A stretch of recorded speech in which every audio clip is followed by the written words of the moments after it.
அபார கருணா சிந்தும் ஞானதம் சாந்தரூபிணம் ஸ்ரீ சந்திரசேகரகுரும் பிரணமாமி முதான்வகம். பரணீதன் அவர்களுக்கும் பெரிவாளுக்கும் உள்ள தொடர்பு, அவருக்கு பெரிவா அனுகிரகம் என்றதெல்லாம் ஒரு அற்புதமான நிகழ்ச்சிகள். பல பக்தாளுக்கு பல பேருக்கு நடக்கிற நிகழ்ச்சிகள்லாம் பார்த்துன்னு வரும். அதில் இதெல்லாமும் ஒரு சுவையான நிகழ்ச்சிகளை நம்ம பார்த்துன்னு வரத்தே இந்த பரணீதரன் என்ன பண்ணார், பெரிவாளுக்கு 100 ரூபா காணிக்க மல்லிகை மாலை எப்படி கொடுத்தார், இவருக்கு முதல்ல நம்மளோடது சேர்க்க முடியுமா முடியாதா அப்படிங்கிற ஒரு சந்தர்ப்பத்தில் பெரியவா எப்படி அதை முதல்ல அங்கீகரிச்சுன்னா அத்தனை கூட்டத்துக்கு நடுப்புற அங்கீகரிச்சுட்டு எத்தனை கூட்டம் இருந்தாலும் எத்தனை பேர் இருந்தாலும் உனக்கும் என்னோட பரிபூர்ண கடாட்சம் உண்டு அனுகிரகம் உண்டு அப்படின்னு சொல்றாப்புல. இது இவருக்கு மட்டும் இல்லை, எல்லாருக்குமே ஒவ்வொருத்தருக்கும் அப்படிதான். ஈஸ்வர சந்நிதியில எத்தனை பேர் ஆயிரக்கணக்கான பேர் இருந்தாலும் ஈஸ்வர கடாட்சம் நமக்கும் இருக்கு அப்படிங்கறத காமிக்கிறாப்புல தான் பார்த்தோம். இது ஒரு வைகாசி அனுஷத்தன்னைக்கு பண்ணினா அப்படின்னு பார்த்தோம். 1971 வருஷம் பெரியவா கார்வேட் நகரம் அப்படிங்கிற இடத்துல இருந்தா, அந்த கார்வேட் நகரத்துல இருக்கிறதே அந்த வருஷம் ஜெயந்தி பெரியவா வைகாசி அனுஷம். பரணீதரன் பேர்க்கர், பரணீதரன் இன்னும் 2-3 நண்பர்களோட பேருக்கா, ஒரு கார்ல பேருக்கா. இது என்ன பண்ணினார், இந்த வருஷமும் பெரியவாளுக்கு 100 ரூபா ஜெயந்திக்கு காணிக்க செலுத்துறது அப்படின்னு தீர்மானம் பண்ணிட்டார். நாள் ராத்திரியே போயிட்டா. மறுநாளைக்கு பொழுது முடிஞ்சா வைகாசி அனுஷம், நாள் ராத்திரியே போயிட்டா. போனவர் என்ன பண்ணார், 100 ரூபாயை எடுத்து பெரியவாள்கிட்ட முன்னால வச்சு, இந்த முன்னால மரத்தட்டு இருக்கு அதில் வச்சுட்டு, நாளைக்கு பெரியவா ஜெயந்தி, பெரியவா ஜெயந்திக்கு இங்க எல்லாரும் வாவா பக்தாள்லாம் அவளோட பக்திக்கு ஏத்தாப்புல சக்திக்கு ஏத்தாப்புல கொண்டாடுறா. என்னால முடிஞ்சது 100 ரூபா பாத காணிக்க வச்சிருக்கேன், இதை பெரியவா நாளைக்கு ஜெயந்தி உற்சவத்துல இங்க நடக்கிற வைபவத்துல இதையும் சேர்த்துக்கணும் அப்படின்னு சொல்லிட்டு வச்சார். பெரியவா உடனே என்ன பண்ணினா, நீ எதுல வந்திருக்கேள் நீங்கெல்லாம் அப்படின்னா, கார்ல தானே வந்திருக்க. ஆமா அப்படின்னு. டிரைவர் வந்திருக்காரோ அப்படின்னா, வந்திருக்கார் அப்படின்னு. அப்போ அந்த டிரைவரை கூப்பிடு, நீ ஒன்று பண்ணு, நான் இங்கேருந்து ஒரு பையனை அனுப்புறேன், கூட ஒருத்தர் ஆளை அனுப்புறேன், இங்க பக்கத்துல புத்தூருக்கு போச்சொல்லும், இந்த 100 ரூபாயை எடுத்துன்னு போச்சொல்லும், பாத்திரம் எடுத்துன்னு போய் இந்த 100 ரூபாய்க்கும் தயிர் வாங்கிட்டு சொல்லும் புத்தூர்லேருந்து அப்படின்னா. டிரைவரை கூப்பிடுன்னா உடனே உத்தரவு பண்ணிட்டா, நீ இந்த கூட இந்த ஆள் வருவார், இவரோட போய் புத்தூர்ல போய் தயிர் கிடைச்சுன்னா தயிரை 100 ரூபாய்க்கு தயிரை வாங்கிட்டு வந்துடும் அப்படின்ட்டா. பழனின்னு இந்த டிரைவர், அவருக்கு ஒரே சந்தோஷம். அவர் ஏற்கனவே அடிக்கடி பரணீதனோடு போய் பெரியவாளை பத்தி பிரபாவம் தெரியும். பெரியவா நம்மளை கூப்பிட்டு இப்படி ஒரு உத்தரவு பண்ணிட்டாளே அப்படின்னு பெரியவாள்கிட்ட ரொம்ப பிரியம், பரம சந்தோஷம். ஆஹா வாங்கிட்டேன் அப்படின்னு அவர் கிளம்பிட்டார். இந்த பரணீதரன் கூட வந்தவா 2-3 பேருக்கெல்லாம் ஆச்சரியம். 100 ரூபாய்க்கு தயிரை வாங்கி என்ன முடியாது, இந்த காலம் மாதிரி இல்லை, அந்த காலத்துல 100 ரூபாய்க்கு தருனா நிறைய கிடைக்கும். 71 அப்படின்னா 1971ல 100 ரூபாய்க்கு தயிர் வாங்கி இந்த இடத்துல பெரியவாளோ ஒரு குளக்கரையில உட்காந்துட்டு இருக்கா. இதை என்ன பண்ண போறார், எதுக்கு 100 ரூபாய்க்கு தயிர் வாங்கிட்டு சொல்றா பெரியவா, புரியல. ஆனா பெரியவா சொல்றா. அந்த டிரைவர்கிட்ட கேட்டு, ஏன்பா போய் வாங்கிட்டு வர முடியுமா, கிடைக்குமா அப்படின்னு. அவர் சொன்னார், பெரியவா சொல்லிட்டாளோ இல்லையோ, பெரியவா உத்தரவு பண்ணா காரியம் நடந்துட்டுது, அவ்வளவுதான். பெரியவா உத்தரவு மீறி உலகத்துல அண்டச்சராச்சரத்துல ஒன்றும் கிடையாது. பெரியவா ஒன்று சொல்லிட்டாள்னா அதை நிறைவேற்ற வேண்டியது நம்மளோட கடமை, காரியம் தானே நடந்துடும். நான் கவலைப்படாத போறேன் அப்படின்ட்டு. ஏன்னா ராவேளையா இருக்கிறதுனால இவாளுக்கு யோஜனை. அந்த ஆளையும் வச்சுன்னு கார் எடுத்துன்னு நேராக புத்தூருக்கு போனார். இவாள்லாம் யோஜனை பண்ணி உட்காந்துருக்கா, ஆளுக்கு ஒன்னா சொல்லிட்டு இருக்கா, இந்த தயிர் வந்தா இதை பண்ண சொல்லுவாளாக்கும், பெரியவா அதை பண்ண சொல்லுவாளாக்கும் அப்படின்னு. நாமளாவே அனுமானம் பண்ணிக்க வேண்டியதான். நாம நினைக்கிறாப்பெல்லாம் அங்க ஒன்றும் நடக்காது. பெரியவா இதுக்கு மேல ஏதானு ஒண்ணு சொல்லுவா. போயிட்டு கொஞ்ச நேரம் கழிச்சு இந்த பழனி டிரைவர் வந்தவர் என்ன சொன்னார், இவாள்லாம் படுத்துட்டு இருக்கா, எத்தனை நேரம் பேசின்னு இருக்கிறது, படுத்துட்டு இருக்கா. அவர் சொன்னார், இல்ல புத்தூருக்கு போனோம், கிடைக்கல, 100 ரூபாய்க்கு தயிர்லாம் அங்க கிடைக்கல, அதனால நான் திரும்பி வந்துட்டேன். பெரியவாளோ 100 ரூபாய்க்கு தயிர் வேணும்னு சொல்லியிருக்கா, வாங்கினா 100 ரூபாய்க்கு தயிர் வாங்குறது அப்படின்னு. அவரோட உறுதியை பாருங்க. பெரியவா சொன்னதை அப்படியே கேட்கணும் அப்படின்னு. திரும்பி வந்துட்டேன் அப்படின்னு சொன்னவர், இவாள்லாம் பார்த்தா ஏதோ கிடைச்சதையான வாங்கிட்டு வந்து ஒன்றும் இல்லைங்கிறதுக்கு இதையானு சொல்லலாம்னா, இவர் வாங்கினா 100 ரூபாய்க்கும் தயிர் வாங்குவேங்கிற, இல்லையா ஒன்றும் இல்லாத வந்திருக்காருன்னு.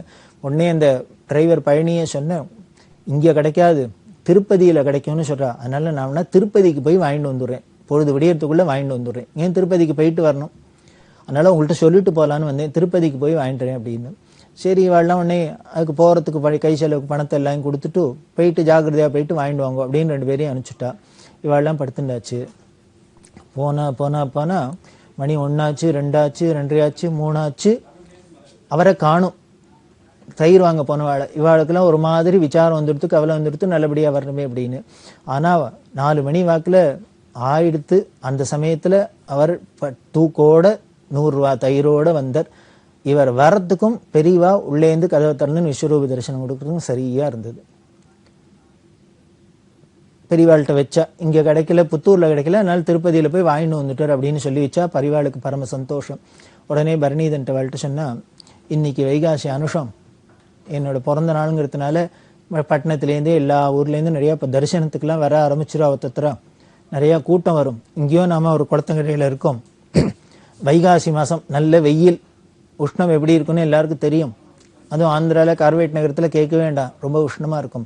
வரவாளுக்கெல்லாம் இங்கே ஆகாரத்துக்கு ஏதானும் பண்ணியானும். அதனால நான் இங்கே இருக்கிறவாளை விட்டு நிறைய சாதம் வடிக்க சொல்கிறேன். சாதம் வடித்தாக்க எல்லாத்தையும் தயிர் ஜாமா கலந்து அதுலேயே இத்தனை மாங்காய் இஞ்சி எல்லாத்தையும் நறுக்கி வெட்டி போட்டு தயிர் ஜாமா கலந்துடுது. வரவா அத்தனை பேருக்கும் தயிர் ஜாத்தை நீனே உங்கள் கையால் கொடு எல்லாருக்கும். இங்கே வந்தவாள்லாம் தரிசனம் பண்ணிவிட்டு அவ வயிறார குளிர தயிர் அதை சாப்பிட்டு போட்டோம். இந்த வெயிலுக்கு ரொம்ப ஹிதமாக இருக்கும் எல்லாருக்கும். அதுக்காக தான் தயிர் வாங்கிட்டு வச்சுனேன். அப்புறம் தான் இவளுக்கு புரிஞ்சுது, நாம் ஏதோ எதுக்காகவான்னு நினச்சிருந்தா பெரியவா எப்படி பிளான் பண்ணியிருக்கா, மறுநாளைக்கு எப்படிலாம் கூட்டம் வரும், இந்த கூட்டத்துக்கு எப்படி எல்லாருக்கும் படி அளக்கணும் அப்படிங்கிறதுக்காக இந்த தயிரை வாங்கிட்டு வர சொல்லியிருக்கான்னு. அதே மாதிரியே மறுநாளைக்கு பொழுது விடிஞ்சுது. அண்டால தயிர் சால்லாம் கலந்தா 11 மணியிலேருந்து ஆரம்பித்து சாயந்தரம் 4 மணி மட்டும் இந்த பரணிதரன் கூட போயிருந்தவ எல்லாருமே ஃப்ரெண்ட்ஸு எல்லாருமே சேர்ந்து வரவாளுக்கெல்லாம் இலையில வச்சு வச்சு வச்சு கொடுத்தா எல்லாருக்கும் பரம சந்தோஷம். இப்போ ஏற்பட்ட ஒரு காட்டிலையும் வந்து பெரியவா தரிசனத்துக்கு தரிசனம் கிடைக்கிறது, வயறார ஆகாரமும் கிடைச்சிது. எல்லாரும் பரம சந்தோஷத்தோடு போனால் அன்னைக்கு சாயந்தரம் இவ கிளம்பி வரா. உத்தரவு வாங்கிக்கிறது பெரியவா. இப்போ திருப்தி தானே, வரவாளுக்கெல்லாம் குளிர தயிர் ஜாமா இருந்துன்னா ரொம்ப சௌக்கியமாக இருக்கும் இந்த இடத்துல.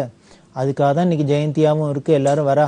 வந்த கூட்டத்துக்கெல்லாம் நீ அன்னதானம் பண்ணி நாப்பில் இருக்கணும், அதனால தான் தயிர் வாங்கிட்டு சொன்னேன், கொடுத்தேன். உனக்கும் திருப்தி தானே, வந்தவாளுக்கெல்லாம் திருப்தி, வாங்கிட்ட வாளுக்கெல்லாம் திருப்தி, சாப்பிட்ட வாளுக்கும் திருப்தி, சாதம் போட்ட வாளுக்கும் அதை விட திருப்தி இருக்குமே, திருப்தி தானே அப்படின்னு சொல்லி அனுப்பிச்சா இவருக்கு பரம சந்தோஷம்.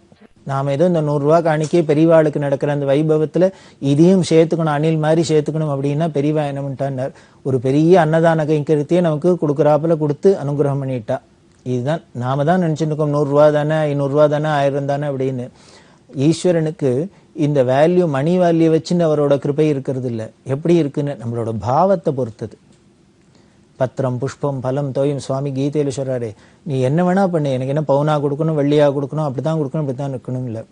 உனக்கு கையில கிடைச்சது உன் சக்திக்கு உள்ளது என்ன முடியும். ஒரு பூ முடிஞ்சா போடு, இல்லை ஒரு பழம் முடிஞ்சா பண்ணு, ஒன்றும் இல்லையா ஒரு எங்கேயான இலையை பறிச்சு போடு, ஒன்றும் இல்லையா ஒரு சொட்டு தண்ணி. தண்ணீர்னா என்ன, ஒரு டம்ளர்ல தண்ணி எடுத்து ஊத்துறது இல்லை, கண்ணீர்.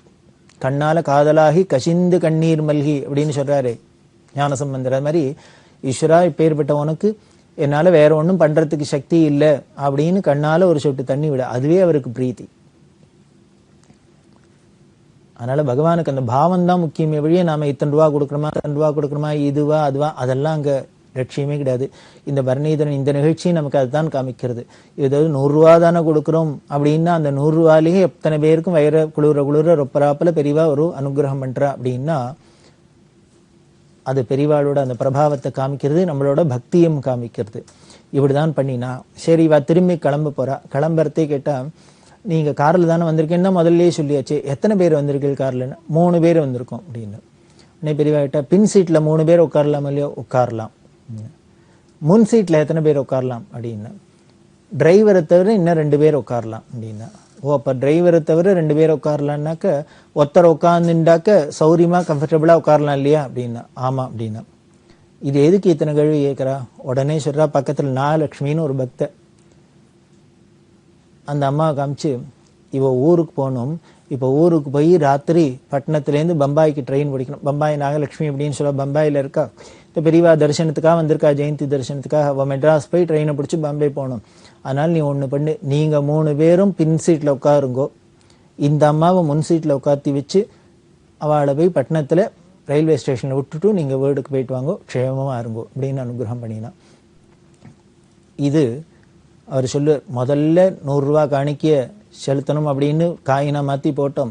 அதுக்கப்புறம் உடனே என்ன ஆச்சுன்னர், பெரியவாளுக்கு ஜெயந்திக்கு 100 ரூபா கொடுக்குறாப்புல இருந்தது. என்னமோ இந்த 100 ரூபாய்க்கு என்ன சம்பந்தம்னே தெரியல. பெரியவாளுக்கு அதுக்கப்புறம் இவர் எது பண்ணினாலும் 100 ரூபா சம்பந்தப்பட்டதாவே இருந்திருக்கு. அதுதான் ஒரு ஆச்சரியமா சொல்லுவார் அவர். 100 100ஆவே இருக்கு, சதங்கண்ட பெரியவாளுக்கு 100 ரூபா காணிக்கையிலேயே கைங்கரியம் பண்றாப்புல இருக்கு அப்படின்னு. இந்த 2 நிகழ்ச்சியிலையும் இவராவே 100 ரூபா கொடுக்கணும் அப்படின்னு தீர்மானம் பண்ணிட்டு போய் கொடுத்தது. இப்படி 2 நிகழ்ச்சி இல்லையா? அதே மாதிரி பெரியவாளாவே இவர் தீர்மானமே பண்ணாத திடீர்னு பெரியவா வலியை ஏத்துண்டதும் 2 நிகழ்ச்சி. அதுலயும் பார்த்தேன்னா இதே 100 ரூபா. ஒரு சமயம் தீபாவளியும் போது பெரியவாளை தரிசனம் பண்ணலாம் அப்படின்ட்டு காலங்காலத்துல இவன் நுங்கம்பாக்கத்துலேருந்து கிளம்பி போயிருக்கா. தத்தாஜின்னு இவரோட கூட இருக்கிறவர், அவள் 2 பேருமா கிளம்பி போயிருக்கா. காலங்காலத்தால போயாச்சு.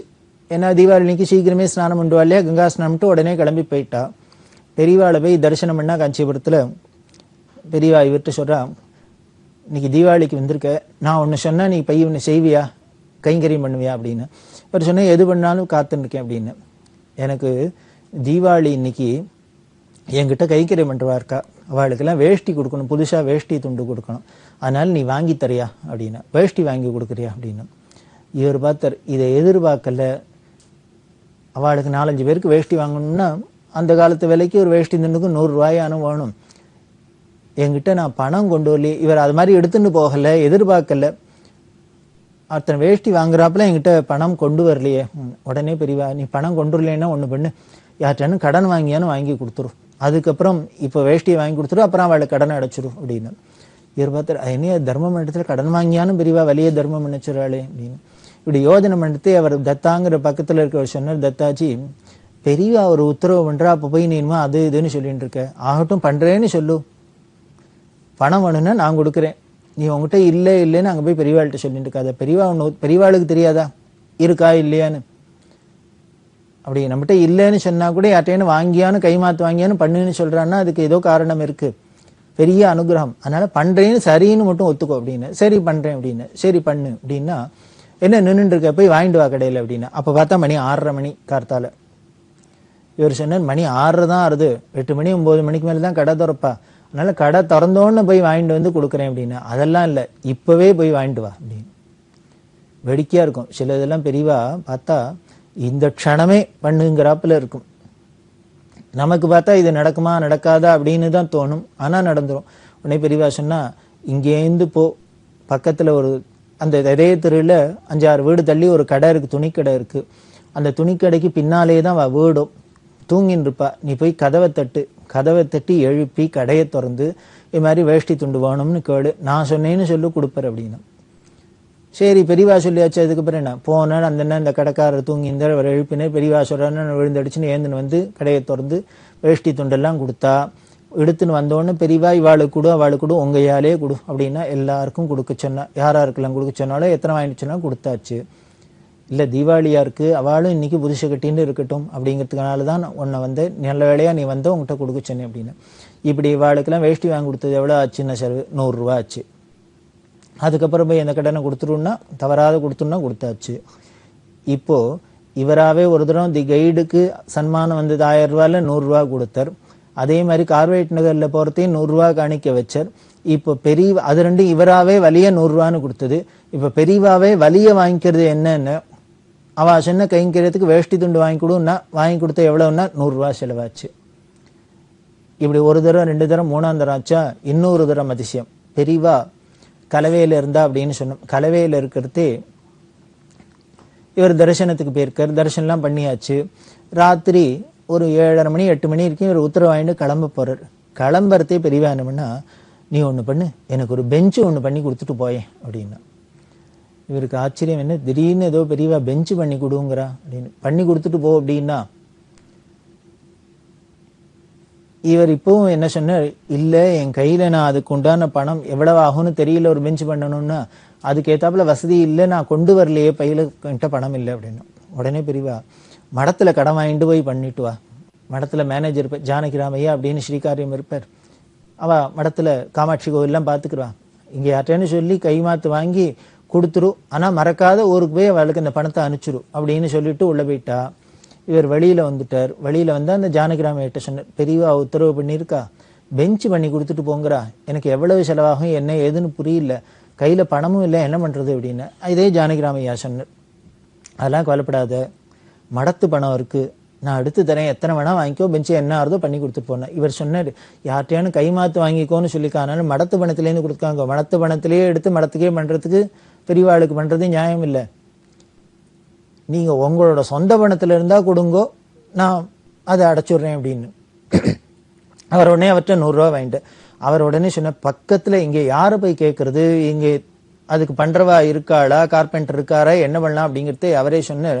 அதெல்லாம் கவலையே பட வேண்டாம், இங்கே நான் 10 அடி நடந்தீங்கன்னாக்கா ஒரு கடை இருக்குது, அதில் ஒரு ஆசாரி இருக்கார், அவர்கிட்ட போய் கேளு. இப்போ மணி 8:30 ஆயிடுத்து, அவர் இனிமேல் பூட்டின்னு போயிடுவார், நீ அதனால சீக்கிரம் போய் அவரை பிடிச்சி இது மாதிரி பண்ணி தரணும்னு சொல்லு, பெரியவா சொல்கிறான்னு சொல்லு, அவர் பண்ணி கொடுப்பார் அப்படின்ட்டு 100 ரூபா பணத்தையும் கொடுத்து இங்கே வந்தா.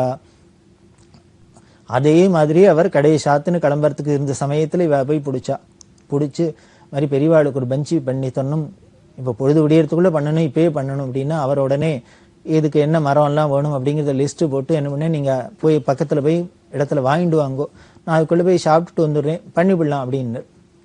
இவாள் அதே மாதிரி போய் வாங்கிட்டு வந்தா. இந்த ஆள் பண்ண ஆரம்பிச்சார்.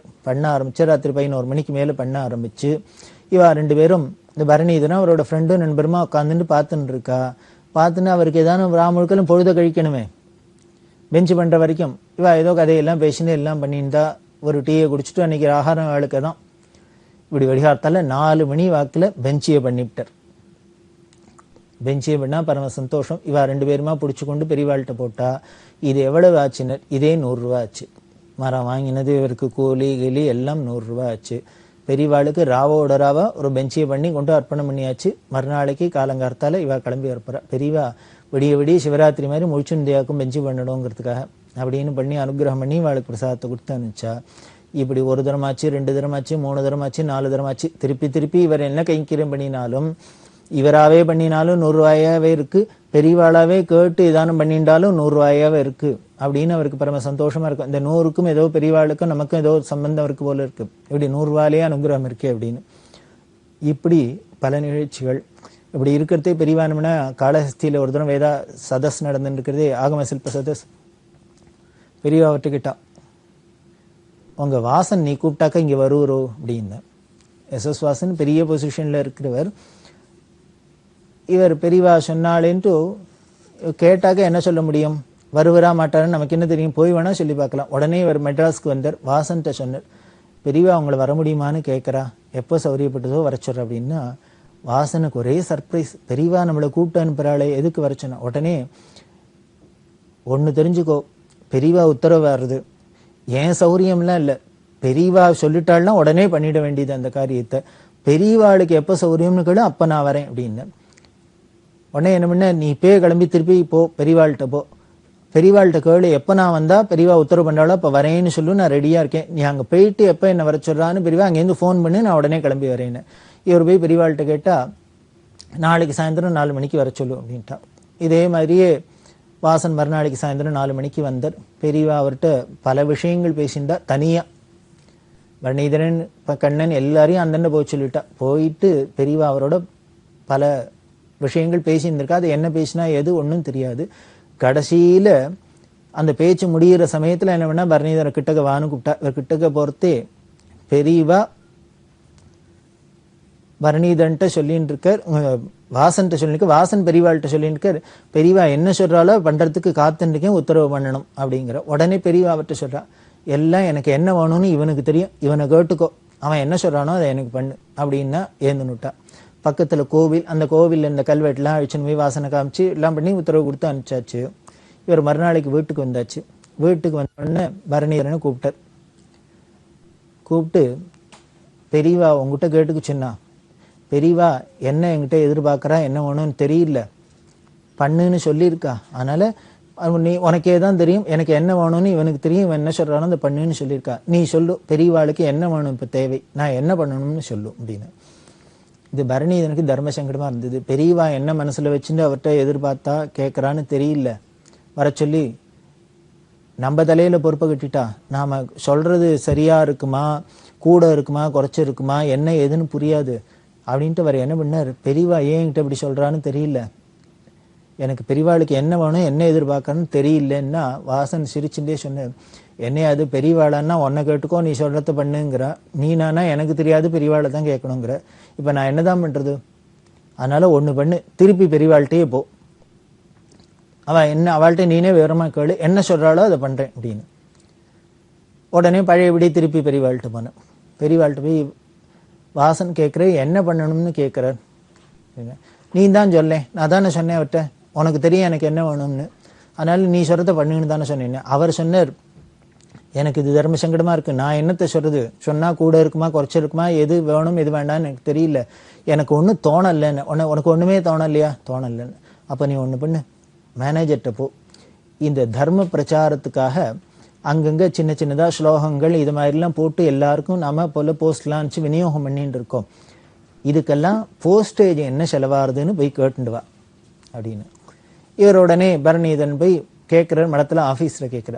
அவள் எல்லாம் பார்த்துட்டு ஒரு மாதத்துக்கு தோராயமாக 100 ரூபா செலவாகும் அப்படின்னு வந்து பெரியவாள்கிட்ட சொன்னார். இந்த போஸ்டேஜெல்லாம் 100 ரூபா செலவாகும்னு சொல்கிறோம். உடனே அப்போ ஒன்று பண்ணு, நீ வாசன்கிட்ட போய் இந்த போஸ்டேஜ் செலவை மாதம் மாதம் அவரை ஒத்துக்க சொல்லும், மாதம் 100 ரூபா மடத்துக்கு கொடுக்க சொல்லு இந்த போஸ்டேஜுக்காக, தர்ம பிரச்சாரத்துக்கு அப்படின்னு. பரணிதனுக்கு ஒரு ரிலீஃப். நாமளாவே 1000 ரூபா கேட்டால் கூட இருக்குமா, இல்லை 50 ரூபா கேட்டால் குறைச்சலா இருக்குமா, என்ன ஏதுன்னு தெரியாது. அப்படி இருக்கிறது பெரியவாளாவே இப்போ ஒரு தீர்மானம் பண்ணி இந்த கைங்கணும் தீர்மானம் பண்ணிட்டாளேன்னு நேராக வாசன்கிட்ட போய் சொன்னார். வாசனுக்கு ஒரே சர்ப்ரைஸ். வாசனுக்கு மட்டுமா என்ன, பரணிதரன்லேருந்து எல்லாருக்குமே சர்ப்ரைஸ். என்ன அப்படின்னா, ஒரு பெரிய கோட்டீஸ்வரர் அவர்கிட்ட பெரியவா என்ன கேட்குறாரு, போஸ்டேஜுக்கு 100 ரூபா கொடுங்கிறா. வாசன் ஆச்சரியப்பட்டு சொன்னார், என்னப்பா அது அவ்வளவுதானா? நான் அதானும் பெரியவாளுக்கு ஒரு 1,00,000 ரூபாயானு கொடுக்கணும்னு நினைச்சேன், 1,00,000 ரூபாயானு எதிர்பார்த்து அதுக்கு ரெடி பண்ணி வச்சிருந்தேன், நீ வெறும் 100 ரூபான்னு சொல்றியே அப்படின்னா. அந்த காலத்துல 1,00,000 ரூபாய் கொடுக்குறேன் அப்படின்னு சொல்றாரு அப்படின்னா பெரிய தொகை. அவர் அப்படி கொடுக்கணும்னு ஆசைப்பட்டு ஏதோ பெரியவா கூட்டு அனுப்பிச்சிருக்காளே, நம்மள்ட்ட உத்தரவு பண்றாளேன்னு அவர் 1,00,000 ரூபாய் கொடுக்கறதுக்கு ரெடியா இருக்கிறது. பெரியவா கேட்டது வெறும் 100 ரூபாய் தர்ம பிரச்சாரத்துக்கு போஸ்டேஜுக்காக. உடனே நேர வீட்டுக்கு வானர் அழிச்சுன்னு போனார். வாசன் தன்னோட மனைவி வீட்டை சொன்னார், இன்னுமே பெரியவா உத்தரவு, மாசம் 1ஆம் தேதி பிறந்தோன்னு ஸ்ரீதர்ட்ட 100 ரூபா கொடுத்து மடத்துல சேர்க்க சொல்லணும் அப்படின்னு. அன்னைக்கு ஆரம்பிச்சது இன்று வரைக்கும் தொடர்ந்து அந்த குடும்பத்திலேருந்து தர்ம பிரச்சாரத்துக்காக 100 ரூபா போயின்னு இருக்கு அப்படின்னா இதுதான் பெரியவா. வேடிக்கை என்னன்னா, பரணிதன் சொல்றாப்புல, நான் பண்ணினாலும் 100 ரூபாயா இருக்கு, என் மூலியமா யாரானும் பண்ண சொன்னாலும் 100 ரூபாயா இருக்கு அப்படின்னு அவர் ஆச்சரியப்படுவார். இப்படி தொடர்ந்து இந்த அனுகிரகம் மழையா பொழிஞ்சுட்டு இருக்கு.